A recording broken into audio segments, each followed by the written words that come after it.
Welcome to IELTS.net podcast, How to Masterfully Describe a Time When You Had to Deal with Disappointment in IELTS Speaking. Dealing with disappointment is a universal experience that IELTS examiners often explore in the speaking test. This topic allows candidates to demonstrate their ability to reflect on personal experiences, express emotions, and showcase their language skills. Let's dive into how you can effectively tackle this subject and impress your examiner. Understanding the topic. The subject of dealing with disappointment is a common theme in IELTS speaking tests. It's likely to appear in Part 2 or Part 3, where you'll need to describe a specific situation or discuss the concept more broadly. This topic tests your ability to narrate a personal experience, express emotions and reactions, reflect on lessons learned, use a range of vocabulary related to feelings and coping mechanisms. Part 1. Introduction and Interview. While this topic is less likely to appear in Part 1, you might encounter related questions. Here's an example. Examiner, do you think it's important to learn how to handle disappointment? Sample answer, Band 7-8. Absolutely, I believe it's crucial to develop the ability to handle disappointment. Life is full of ups and downs, and learning to cope with setbacks can significantly impact our overall well-being and success. It helps us build resilience and maintain a positive outlook even when things don't go as planned. Part 2. Long Turn. Here's a potential cue card related to this topic.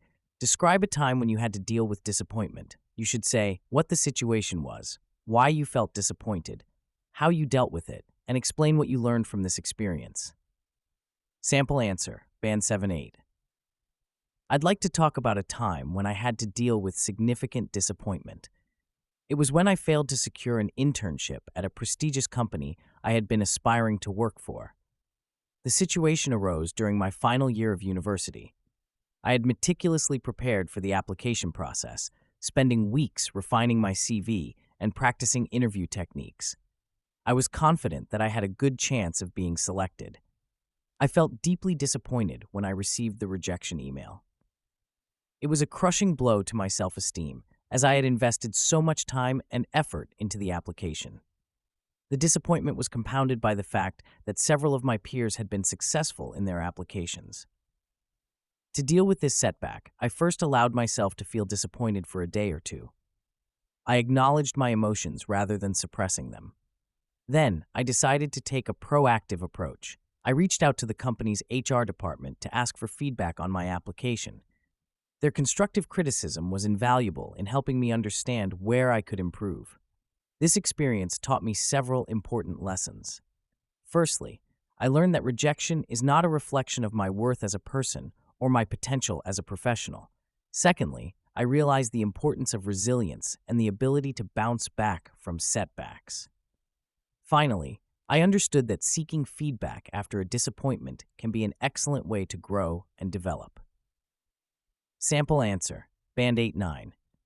I'd like to recount an instance when I had to grapple with profound disappointment. It occurred when I narrowly missed out on securing a scholarship for a master's program at a prestigious university abroad. The situation unfolded during my final undergraduate year.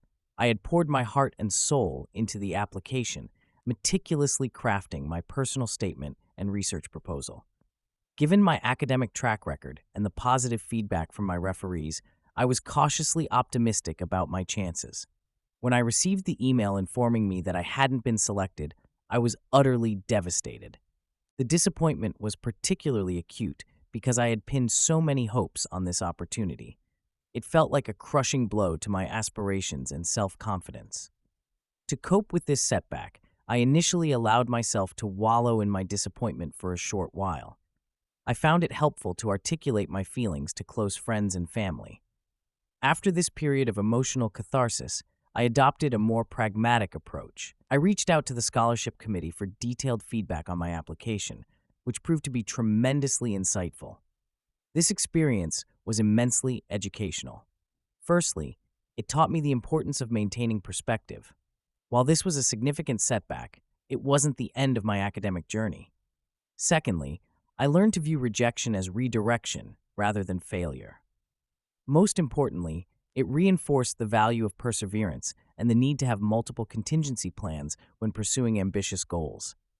Examiner, how did this experience change your approach to future challenges? Sample answer, Band 7-8.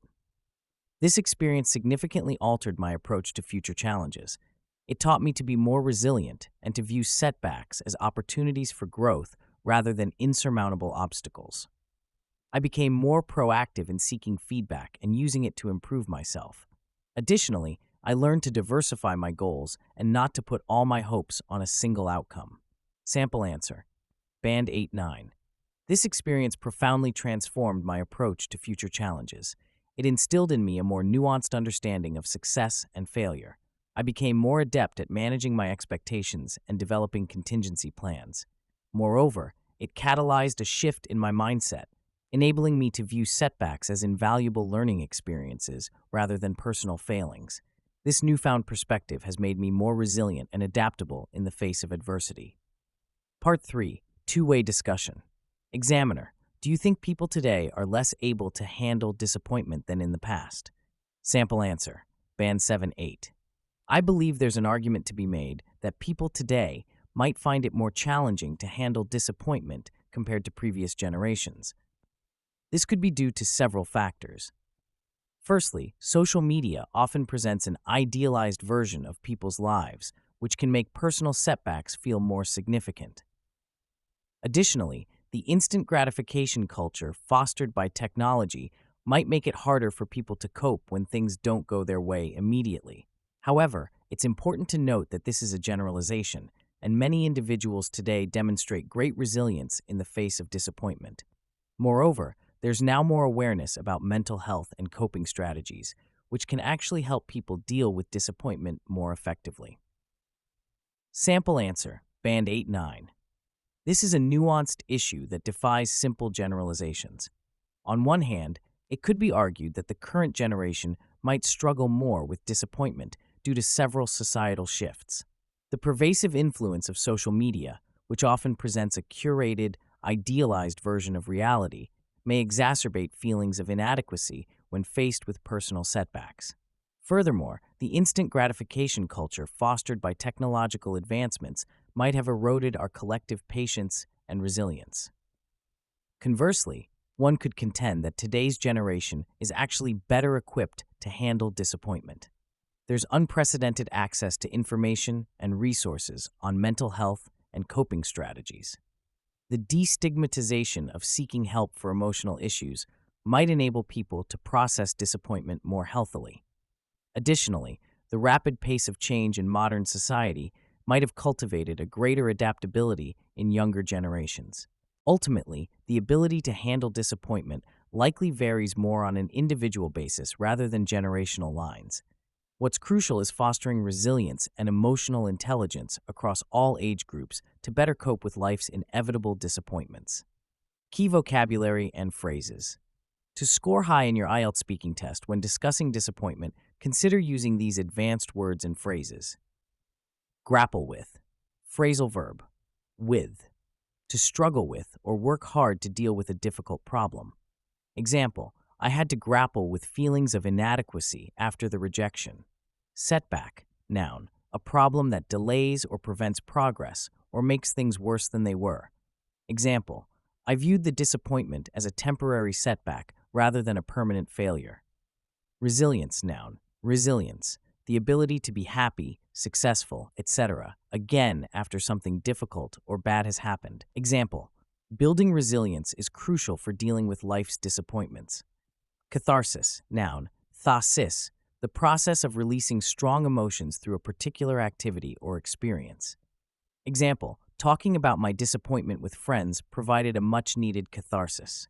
Perseverance, noun, coverance, continued effort to do or achieve something despite difficulties, failure, or opposition. Example, my experience taught me the value of perseverance in the face of disappointment. Examiner's advice. To excel in discussing disappointment in your IELTS speaking test, be specific. When describing your experience, provide concrete details to make your narrative vivid and engaging. Show reflection. Demonstrate your ability to learn from disappointments and apply these lessons to future situations. Use a range of vocabulary. Incorporate advanced words and phrases related to emotions and coping mechanisms. Maintain fluency. Practice speaking about disappointments to ensure you can discuss the topic smoothly and confidently. Show balanced thinking. When discussing broader questions about disappointment, consider multiple perspectives to showcase critical thinking skills. By following these guidelines and utilizing the sample answers provided, you'll be well prepared to tackle questions about dealing with disappointment in your IELTS speaking test. Remember, the key is to practice regularly and adapt these responses to your personal experiences. For more tips on handling challenging topics in IELTS speaking, check out our guide on how to describe a time when you had to deal with a difficult decision at work.